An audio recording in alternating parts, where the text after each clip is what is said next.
ಓಂ ಶಾಂತಿ. ಇಂದಿನ ದಿನಾಂಕ 29/1/2021. ಮಧುರ ಮಕ್ಕಳೇ, ಗ್ರೇಟ್ ಗ್ರೇಟ್ ಗ್ರ್ಯಾಂಡ್ ಫಾದರ್ ಅರ್ಥಾತ್ ಸರ್ವ ಧರ್ಮ ಪಿತರಿಗೂ ಆದಿಪಿತನು ಪ್ರಜಾಪಿತ ಬ್ರಹ್ಮನಾಗಿದ್ದಾರೆ. ಇವರ ಕರ್ತವ್ಯವನ್ನು ನೀವು ಮಕ್ಕಳೇ ತಿಳಿದುಕೊಂಡಿದ್ದೀರಿ.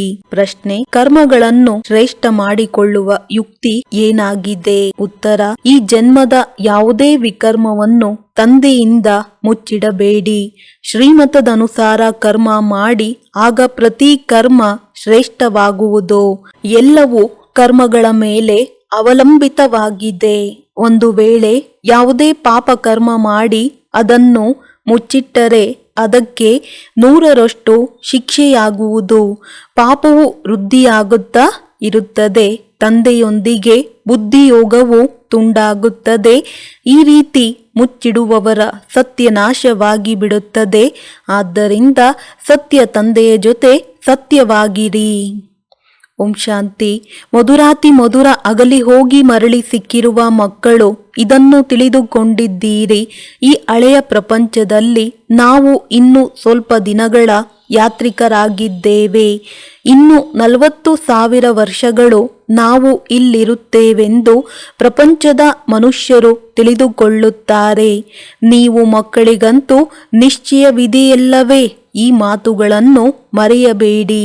ಇಲ್ಲಿ ಕುಳಿತಿದ್ದೀರಿ, ಆದರೂ ಸಹ ನೀವು ಮಕ್ಕಳಿಗೆ ಒಳಗೆ ಬಹಳ ಗದ್ಗದಿತವಾಗಬೇಕು. ಈ ಕಣ್ಣುಗಳಿಂದ ಏನೆಲ್ಲವನ್ನು ನೋಡುತ್ತೀರೋ ಇದು ವಿನಾಶವಾಗಲಿದೆ. ಆತ್ಮವು ಅವಿನಾಶಿಯಾಗಿದೆ. ಇದು ಸಹ ಬುದ್ಧಿಯಲ್ಲಿದೆ. ನಾವಾತ್ಮರು ಪೂರ್ಣ 84 ಜನ್ಮಗಳನ್ನು ತೆಗೆದುಕೊಂಡಿದ್ದೇವೆ. ಈಗ ಕರೆದುಕೊಂಡು ಹೋಗಲು ತಂದೆಯು ಬಂದಿದ್ದಾರೆ. ಯಾವಾಗ ಹಳೆಯ ಪ್ರಪಂಚವು ಮುಕ್ತಾಯವಾಗುವುದೋ ಆಗ ಹೊಸ ಪ್ರಪಂಚವನ್ನಾಗಿ ಮಾಡಲು ತಂದೆಯು ಬರುತ್ತಾರೆ. ಹೊಸ ಪ್ರಪಂಚದಿಂದ ಹಳೆಯದು, ಮತ್ತೆ ಹಳೆಯದರಿಂದ ಹೊಸ ಪ್ರಪಂಚ. ಈ ಚಕ್ರದ ಜ್ಞಾನವು ನಿಮ್ಮ ಬುದ್ಧಿಯಲ್ಲಿದೆ. ನಾವು ಅನೇಕ ಬಾರಿ ಈ ಚಕ್ರವನ್ನು ಸುತ್ತಿದ್ದೇವೆ. ಈಗ ಈ ಚಕ್ರವು ಪೂರ್ಣವಾಗುತ್ತದೆ. ಮತ್ತೆ ಹೊಸ ಪ್ರಪಂಚದಲ್ಲಿ ನಾವು ಕೆಲವರೇ ದೇವತೆಗಳಿರುತ್ತೇವೆ, ಮನುಷ್ಯರಿರುವುದಿಲ್ಲ. ನಾವೀಗ ಮನುಷ್ಯರಿಂದ ದೇವತೆಗಳಾಗುತ್ತಿದ್ದೇವೆ. ಇದಂತೂ ಪಕ್ಕಾ ನಿಶ್ಚಯವಿದೆಯಲ್ಲವೇ? ಬಾಕಿ ಎಲ್ಲವೂ ಕರ್ಮಗಳ ಮೇಲೆ ಅವಲಂಬಿಸಿದೆ. ಮನುಷ್ಯರು ಉಲ್ಟಾ ಕರ್ಮ ಮಾಡಿದರೆ ಅದು ಒಳಗೆ ಅವಶ್ಯವಾಗಿ ತಿನ್ನುತ್ತದೆ. ಆದ್ದರಿಂದ ತಂದೆಯು ಕೇಳುತ್ತಾರೆ, ಈ ಜನ್ಮದಲ್ಲಿ ಅಂತಹ ಯಾವುದೇ ಪಾಪವನ್ನಂತೂ ಮಾಡಿಲ್ಲವೇ? ಇದು ಚೀಚಿ ರಾವಣ ರಾಜ್ಯವಾಗಿದೆ. ಇದನ್ನೂ ಸಹ ನೀವು ತಿಳಿದುಕೊಂಡಿದ್ದೀರಿ. ರಾವಣ ಯಾವ ವಸ್ತುವಿನ ಹೆಸರಾಗಿದೆ ಎಂಬುದು ಪ್ರಪಂಚಕ್ಕೆ ಗೊತ್ತಿಲ್ಲ. ರಾಮರಾಜ್ಯ ಬೇಕೆಂದು ಬಾಪೂಜಿಯು ಹೇಳುತ್ತಿದ್ದರು, ಆದರೆ ಅರ್ಥವನ್ನು ತಿಳಿದುಕೊಂಡಿರಲಿಲ್ಲ. ರಾಮರಾಜ್ಯವು ಯಾವ ಪ್ರಕಾರದಲ್ಲಿರುತ್ತದೆ ಎಂಬುದನ್ನು ಈಗ ಬೇಹದ್ದಿನ ತಂದೆಯು ತಿಳಿಸುತ್ತಾರೆ. ಇದಂತೂ ಕಗ್ಗತ್ತಲೆಯ ಪ್ರಪಂಚವಾಗಿದೆ. ಈಗ ಬೇಹದ್ದಿನ ತಂದೆಯು ಮಕ್ಕಳಿಗೆ ಆಸ್ತಿಯನ್ನು ಕೊಡುತ್ತಿದ್ದಾರೆ. ನೀವೀಗ ಭಕ್ತಿ ಮಾಡುವುದಿಲ್ಲ. ಈಗ ತಂದೆಯ ಕೈ ಸಿಕ್ಕಿದೆ. ತಂದೆಯ ಆಶ್ರಯವಿಲ್ಲದೆ ನೀವು ವಿಷಯ ವೈತರಣಿ ನದಿಯಲ್ಲಿ ಮುಳುಗುತ್ತಿದ್ದೀರಿ. ಅರ್ಧಕಲ್ಪ ಭಕ್ತಿ ಇರುತ್ತದೆ. ಜ್ಞಾನವು ಸಿಕ್ಕಿದಾಗ ನೀವು ಹೊಸ ಪ್ರಪಂಚ ಸತ್ಯಯುಗದಲ್ಲಿ ಹೊರಟು ಹೋಗುತ್ತೀರಿ. ನೀವು ಮಕ್ಕಳಿಗೆ ಈ ನಿಶ್ಚಯವಿದೆ, ನಾವು ತಂದೆಯನ್ನು ನೆನಪು ಮಾಡುತ್ತಾ ಮಾಡುತ್ತಾ ಪವಿತ್ರರಾಗಿ ಬಿಡುತ್ತೇವೆ ಮತ್ತು ಪವಿತ್ರ ಪ್ರಪಂಚದಲ್ಲಿ ಬರುತ್ತೇವೆ. ಈ ಜ್ಞಾನವೂ ಸಹ ಈಗ ಪುರುಷೋತ್ತಮ ಸಂಗಮ ಯುಗದಲ್ಲಿ ನಿಮಗೆ ಸಿಗುತ್ತದೆ. ಇದು ಪುರುಷೋತ್ತಮ ಸಂಗಮ ಯುಗವಾಗಿದೆ. ನೀವೀಗ ಪತಿತರಿಂದ ಪಾವನರು, ಮುಳ್ಳುಗಳಿಂದ ಹೂಗಳಾಗುತ್ತಿದ್ದೀರಿ. ಯಾರು ಮಾಡುತ್ತಿದ್ದಾರೆ? ತಂದೆಯನ್ನು ಅರಿತಿದ್ದೀರಿ. ಅವರು ನಾವಾತ್ಮರ ಬೇಹದ್ದಿನ ತಂದೆಯಾಗಿದ್ದಾರೆ. ಲೌಕಿಕ ತಂದೆಗೆ ಬೇಹದ್ದಿನ ತಂದೆ ಎಂದು ಹೇಳುವುದಿಲ್ಲ. ಪಾರಲೌಕಿಕ ತಂದೆಯು ಆತ್ಮಗಳ ಲೆಕ್ಕದಿಂದ ಎಲ್ಲರ ತಂದೆಯಾಗಿದ್ದಾರೆ. ಮತ್ತೆ ಬ್ರಹ್ಮರವರ ಪರಿಚಯವೂ ಬೇಕಲ್ಲವೇ? ನೀವು ಮಕ್ಕಳೀಗ ಎಲ್ಲರ ಕರ್ತವ್ಯವನ್ನು ಅರಿತುಕೊಂಡಿದ್ದೀರಿ. ವಿಷ್ಣುವಿನ ಕರ್ತವ್ಯವನ್ನು ಅರಿತಿದ್ದೀರಿ. ವಿಷ್ಣು ಎಷ್ಟು ಶೃಂಗರಿಸಲ್ಪಟ್ಟಿದ್ದಾನೆ. ಸ್ವರ್ಗದ ಮಾಲೀಕನಲ್ಲವೇ? ಈ ಶೃಂಗಾರವು ಸಂಗಮಯುಗದ್ದು ಎಂದೇ ಹೇಳಬಹುದು. ಮೂಲವತನ, ಸೂಕ್ಷ್ಮವತನ, ಸ್ಥೂಲವತನ ಇವೆಲ್ಲವೂ ಸಂಗಮಯುಗದಲ್ಲಿಯೇ ಬರುತ್ತದೆಯಲ್ಲವೇ? ತಂದೆಯು ತಿಳಿಸುತ್ತಾರೆ, ಹಳೆಯ ಪ್ರಪಂಚ ಮತ್ತು ಹೊಸ ಪ್ರಪಂಚದ ನಡುವಿನ ಇದು ಸಂಗಮಯುಗವಾಗಿದೆ. ಏ ಪತಿತ ಪಾವನ ಬನ್ನಿ ಎಂದು ಕರೆಯುತ್ತಾರೆ. ಪಾವನ ಪ್ರಪಂಚವು ಹೊಸ ಪ್ರಪಂಚ ಮತ್ತು ಪತಿತ ಪ್ರಪಂಚವು ಹಳೆಯ ಪ್ರಪಂಚವಾಗಿದೆ. ಇದನ್ನು ಸಹ ತಿಳಿದುಕೊಂಡಿದ್ದೀರಿ. ಬೇಹದ್ದಿನ ತಂದೆಯದು ಸಹ ಈಗ ಪಾತ್ರವಿದೆ. ರಚಯಿತ ನಿರ್ದೇಶಕನಾಗಿದ್ದಾರಲ್ಲವೇ? ಎಲ್ಲರೂ ಅವರನ್ನು ನಂಬುತ್ತಾರೆ ಅಂದ ಮೇಲೆ ಅವಶ್ಯವಾಗಿ ಅವರದು ಏನೋ ಕರ್ತವ್ಯವಿರಬೇಕಲ್ಲವೇ? ಅವರಿಗೆ ವ್ಯಕ್ತಿ ಎಂದು ಹೇಳಲಾಗುವುದಿಲ್ಲ, ಏಕೆಂದರೆ ಅವರಿಗೆ ಶರೀರವಿಲ್ಲ. ಉಳಿದೆಲ್ಲರಿಗೆ ಮನುಷ್ಯರು ಅಥವಾ ದೇವತೆಗಳೆಂದು ಹೇಳುತ್ತಾರೆ. ಶಿವತಂದೆಗೆ ಮನುಷ್ಯನೆಂದಾಗಲಿ ದೇವತೆ ಎಂದಾಗಲಿ ಹೇಳುವುದಿಲ್ಲ, ಏಕೆಂದರೆ ಅವರಿಗೆ ಶರೀರವೇ ಇಲ್ಲ. ಇದನ್ನು ಸ್ವಲ್ಪ ಸಮಯಕ್ಕಾಗಿ ತೆಗೆದುಕೊಂಡಿದ್ದಾರೆ. ತಿಳಿಸುತ್ತಾರೆ, ಮಧುರಾತಿ ಮಧುರ ಮಕ್ಕಳೇ, ನಾನು ಶರೀರವಿಲ್ಲದೆ ರಾಜಯೋಗವನ್ನು ಹೇಗೆ ಕಲಿಸಲಿ? ನನ್ನನ್ನು ಮನುಷ್ಯರು ಕಲ್ಲು ಮುಳ್ಳಿನಲ್ಲಿದ್ದಾರೆಂದು ಹೇಳಿಬಿಟ್ಟಿದ್ದಾರೆ. ಆದರೆ ಈಗಂತೂ ನೀವು ಮಕ್ಕಳು ನಾನು ಹೇಗೆ ಬರುತ್ತೇನೆ ಎಂಬುದನ್ನು ತಿಳಿದುಕೊಂಡಿದ್ದೀರಿ. ನೀವೀಗ ರಾಜಯೋಗವನ್ನು ಕಲಿಯುತ್ತಿದ್ದೀರಿ. ಯಾವುದೇ ಮನುಷ್ಯರು ಇದನ್ನು ಕಲಿಸಲು ಸಾಧ್ಯವಿಲ್ಲ. ದೇವತೆಗಳು ರಾಜಯೋಗಿಗಳಾಗಿದ್ದಾರೆ. ಇವರು ಹೇಗಾದರೂ ಅವಶ್ಯವಾಗಿ ಪುರುಷೋತ್ತಮ ಸಂಗಮ ಯುಗದಲ್ಲಿ ರಾಜಯೋಗವನ್ನು ಕಲಿತಿರಬೇಕು. ಅಂದಾಗ ಇದನ್ನು ಸ್ಮರಣೆ ಮಾಡಿ. ಈಗ ನೀವು ಮಕ್ಕಳಿಗೆ ಅಪಾರ ಖುಷಿಯಾಗಬೇಕು. ನಾವೀಗ 84 ಜನ್ಮಗಳ ಚಕ್ರವನ್ನು ಪೂರ್ಣ ಮಾಡಿದ್ದೇವೆ. ತಂದೆಯು ಕಲ್ಪ ಕಲ್ಪವೂ ಬರುತ್ತಾರೆ. ಸ್ವಯಂ ತಂದೆಯೇ ತಿಳಿಸುತ್ತಾರೆ, ಇವರದು ಬಹಳ ಜನ್ಮಗಳ ಅಂತಿಮ ಜನ್ಮವಾಗಿದೆ. ಯಾವ ಶ್ರೀಕೃಷ್ಣನು ಸತ್ಯಯುಗದ ರಾಜಕುಮಾರನಾಗಿದ್ದನೋ ಅವರೇ ಮತ್ತೆ 84 ಜನ್ಮಗಳ ಚಕ್ರವನ್ನು ಸುತ್ತುತ್ತಾರೆ. ನೀವು ಶಿವನಿಗೆ 84 ಜನ್ಮಗಳೆಂದು ಹೇಳುವುದಿಲ್ಲ.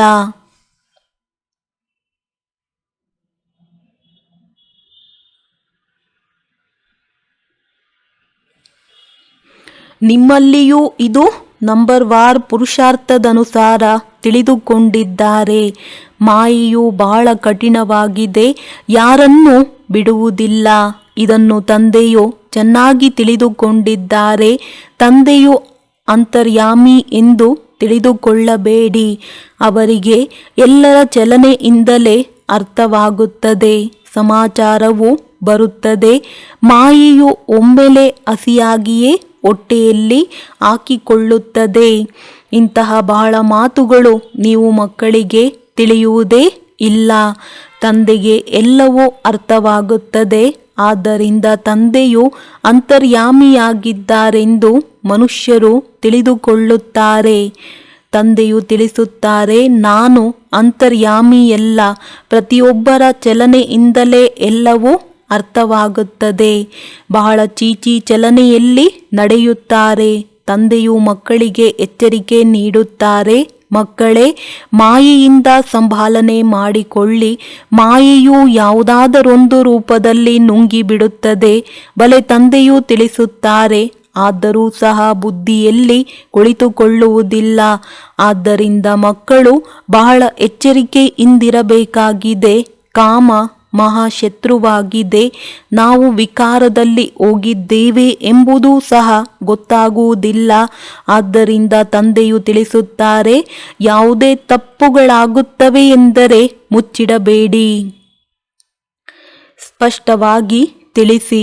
ಇಲ್ಲದಿದ್ದರೆ 100ರಷ್ಟು ಪಾಪವಾಗಿ ಬಿಡುವುದು. ಮನಸ್ಸು ತಿನ್ನುತ್ತಿರುವುದು, ಒಮ್ಮೆಲೆ ಬಿದ್ದು ಹೋಗುವಿರಿ.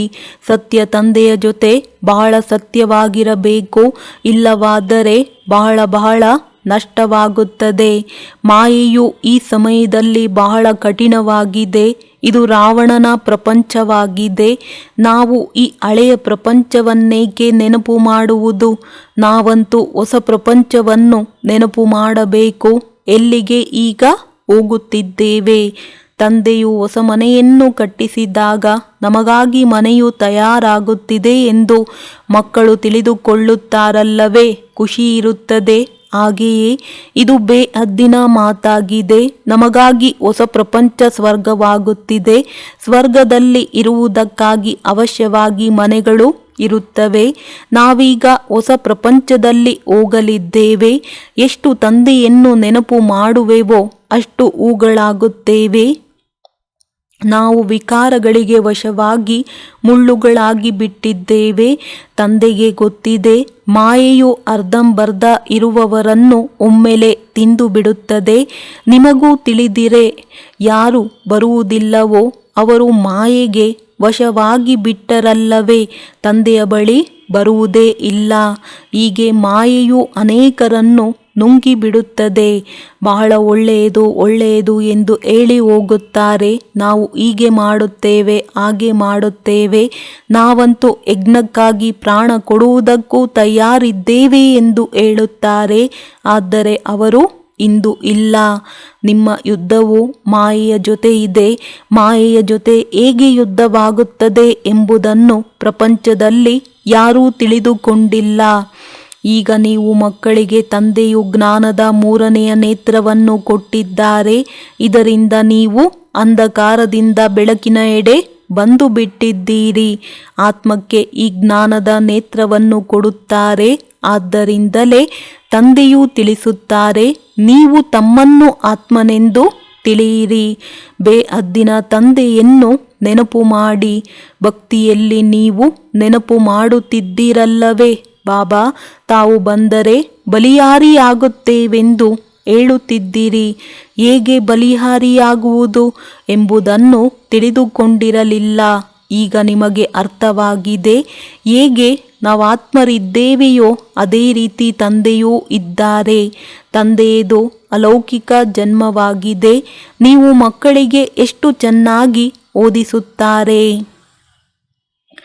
ನೀವು ಸಹ ಹೇಳುತ್ತೀರಿ, ಇವರು ಅದೇ ತಂದೆಯಾಗಿದ್ದಾರೆ.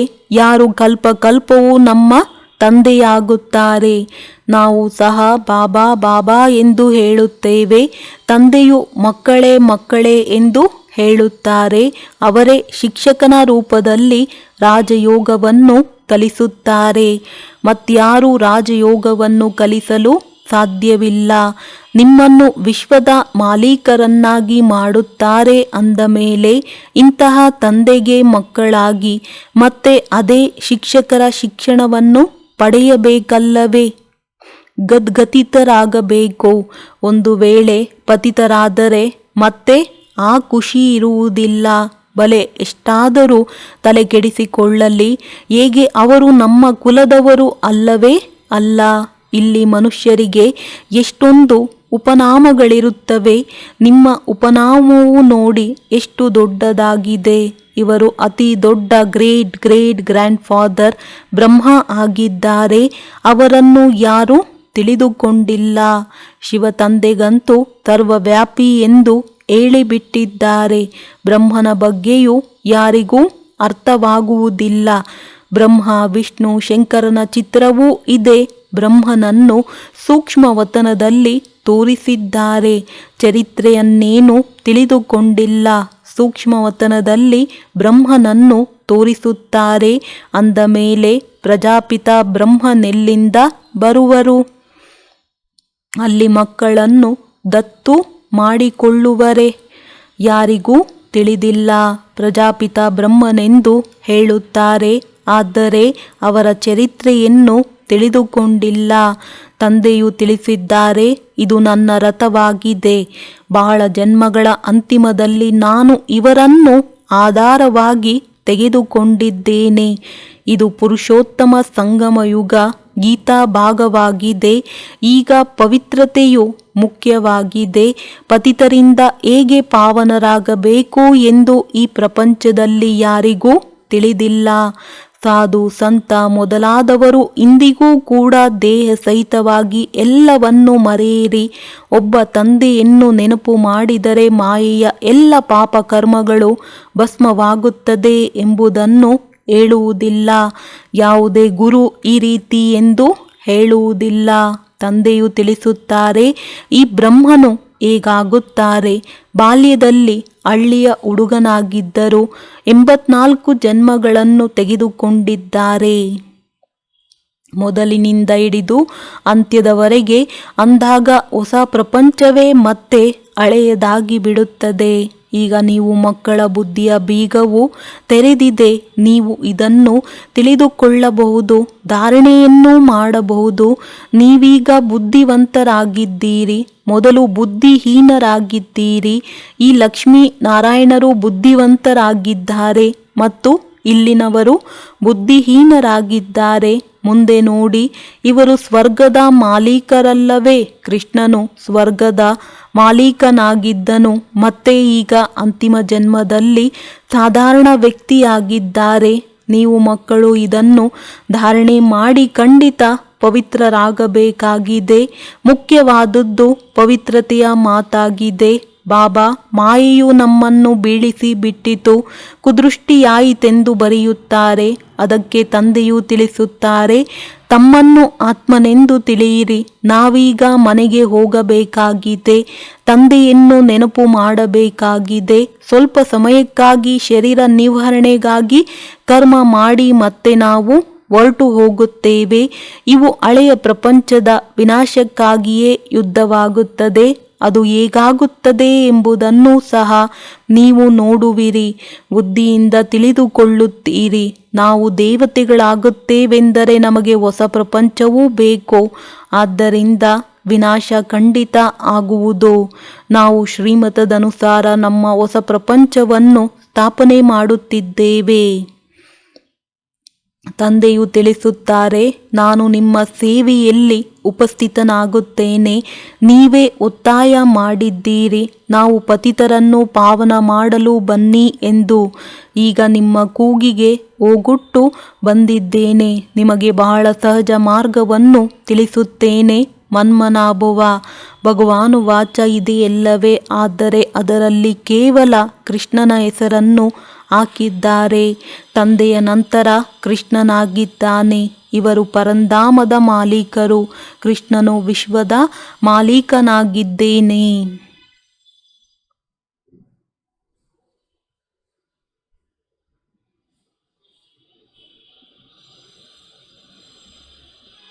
ಕೃಷ್ಣನು ವಿಶ್ವದ ಮಾಲೀಕನಾಗಿದ್ದಾನೆ. ಸೂಕ್ಷ್ಮವತನದಲ್ಲಂತೂ ಏನೂ ಆಗುವುದಿಲ್ಲ. ಎಲ್ಲರಿಗಿಂತ ನಂಬರ್ 1 ಶ್ರೀಕೃಷ್ಣನಾಗಿದ್ದಾನೆ. ಅವನನ್ನು ಬಹಳ ಪ್ರೀತಿ ಮಾಡುತ್ತಾರೆ. ಉಳಿದವರಂತೂ ನಂತರದಲ್ಲಿ ಬಂದಿದ್ದಾರೆ. ಎಲ್ಲರೂ ಸ್ವರ್ಗದಲ್ಲಿ ಹೋಗಲು ಸಾಧ್ಯವಿಲ್ಲ. ಮಧುರಾತಿ ಮಧುರ ಮಕ್ಕಳಿಗೆ ಅಪಾರ ಖುಷಿ ಇರಬೇಕು. ಇಲ್ಲಿ ಕೃತಕ ಖುಷಿಯು ನಡೆಯುವುದಿಲ್ಲ. ಹೊರಗಿನಿಂದ ಭಿನ್ನ ಭಿನ್ನ ಪ್ರಕಾರದ ಮಕ್ಕಳು ಬರುತ್ತಿದ್ದರು ಎಂದು ಪವಿತ್ರರಾಗಿರುವುದೇ ಇಲ್ಲ. ತಂದೆಯು ತಿಳಿಸುತ್ತಿದ್ದರು, ವಿಕಾರದಲ್ಲಿ ಹೋಗುತ್ತೀರೆಂದರೆ ಮತ್ತೇಕೆ ಬರುತ್ತೀರಿ ಎಂದು. ಅದಕ್ಕೆ ಅವರು, ಏನು ಮಾಡುವುದು, ನನಗೆ ಇರಲು ಆಗುವುದಿಲ್ಲ. ಪ್ರತಿನಿತ್ಯವೂ ಬರುತ್ತೇನೆ. ಬಹುಶಃ ಯಾವಾಗಲಾದರೂ ಅಂತಹ ಬಾಣವು ನಾಟಿ ಬಿಡುವುದೇನೋ. ತಾವಲ್ಲದೆ ಇನ್ಯಾರು ಸದ್ಗತಿ ಮಾಡುತ್ತಾರೆಂದು ಹೇಳುತ್ತಿದ್ದರು. ಬಂದು ಕುಳಿತು ಬಿಡುತ್ತಿದ್ದರು. ಮಾಯೆಯು ಬಹಳ ಪ್ರಬಲವಾಗಿದೆ. ತಂದೆಯು ನಮ್ಮನ್ನು ಪತಿತರಿಂದ ಪಾವನ ಹೂಗಳನ್ನಾಗಿ ಮಾಡುತ್ತಾರೆಂಬುದು ನಿಶ್ಚಯವೂ ಇದೆ. ಆದರೆ ಏನು ಮಾಡುವುದು? ಸತ್ಯವನ್ನು ಹೇಳುತ್ತಿದ್ದರು. ಈಗ ಅವರು ಸುಧಾರಣೆಯಾಗಿರಬೇಕು. ಇವರ ಮೂಲಕವೇ ನಾನು ಸುಧಾರಣೆಯಾಗುತ್ತೇನೆಂದು ಅವರಿಗೆ ಈ ನಿಶ್ಚಯವೂ ಇತ್ತು.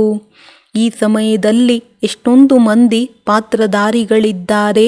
ಒಬ್ಬರ ಮುಖಲಕ್ಷಣಗಳು ಇನ್ನೊಬ್ಬರಿಗೆ ಹೋಲುವುದಿಲ್ಲ.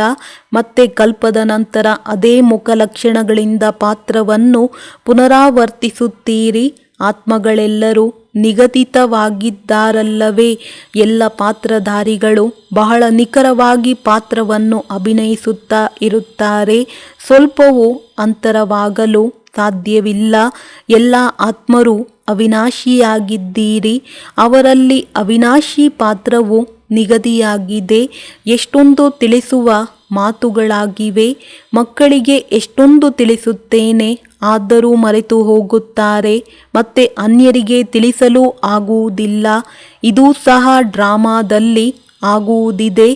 ಪ್ರತಿ ಕಲ್ಪ ರಾಜಧಾನಿಯಂತೂ ಸ್ಥಾಪನೆಯಾಗಲೇಬೇಕಾಗಿದೆ.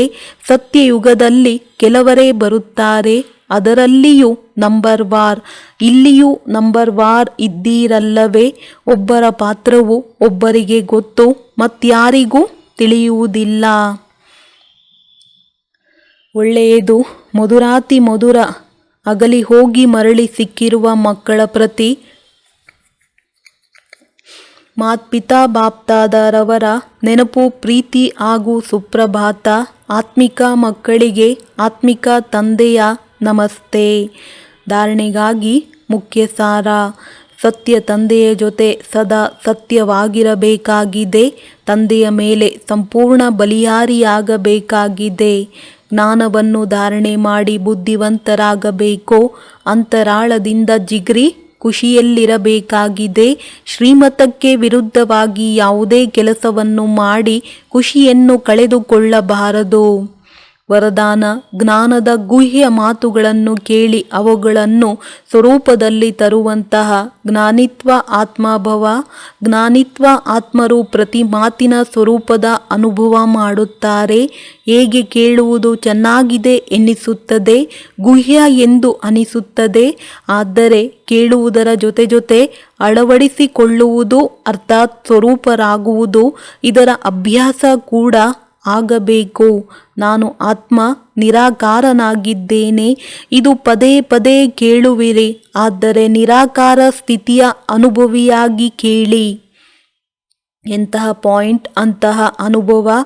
ಇದರಿಂದ ಶುದ್ಧ ಸಂಕಲ್ಪಗಳ ಖಜಾನೆ ಜಮಾ ಆಗುತ್ತಾ ಹೋಗುವುದು ಮತ್ತು ಬುದ್ಧಿ ಇದರಲ್ಲೇ ಯಾಗಿರುವುದು. ಆಗ ವ್ಯರ್ಥ ಸಂಕಲ್ಪಗಳಿಂದ ಸಹಜವಾಗಿ ದೂರ ಹೋಗಿಬಿಡುವುದು. ಸ್ಲೋಗನ್: ಜ್ಞಾನ ಮತ್ತು ಅನುಭವದ ಡಬಲ್ ಅಥಾರಿಟಿಯುಳ್ಳವರು ಮಸ್ತ ಫಕೀರ್ ರಮತಾ ಯೋಗಿಗಳಾಗಿದ್ದಾರೆ. ಬ್ರಹ್ಮ ತಂದೆಯ ಸಮಾನ ಸಂಪನ್ನ ಸ್ಥಿತಿಯ ಅನುಭವ ಮಾಡಿರಿ. ಹೇಗೆ ಬ್ರಹ್ಮ ತಂದೆಯು ಉಪರಾಮ್ ಮತ್ತು ದುಷ್ಟಾಂತ ಆಗಿರುತ್ತಾ ಸಂಪೂರ್ಣತೆಯನ್ನು ಸಾಕಾರದಲ್ಲಿ ತಂದರು. ಸಂಪೂರ್ಣ ಮತ್ತು ಸಾಕಾರವನ್ನು ಬೇರೆ ಎಂದು ಕಾಣಿಸುತ್ತಿರಲಿಲ್ಲ. ಇದೇ ರೀತಿ ಫಾಲೋ ಫಾದರ್ ಮಾಡಿರಿ. ಮೊದಲು ದೇಹದಿಂದ ಉಪರಾಮ್ ಅರ್ಥಾತ್ ಭಿನ್ನರಾಗಿರಿ. ನಂತರ ದೇಹದ ಸಂಬಂಧದ ಜೊತೆಗೆ ತಮ್ಮ ಬುದ್ಧಿ ಹಾಗೂ ಸಂಸ್ಕಾರಗಳಿಂದ ಉಪರಾಮ್ ಆಗಿರಿ. ಒಳ್ಳೆಯದು. ಓಂ ಶಾಂತಿ.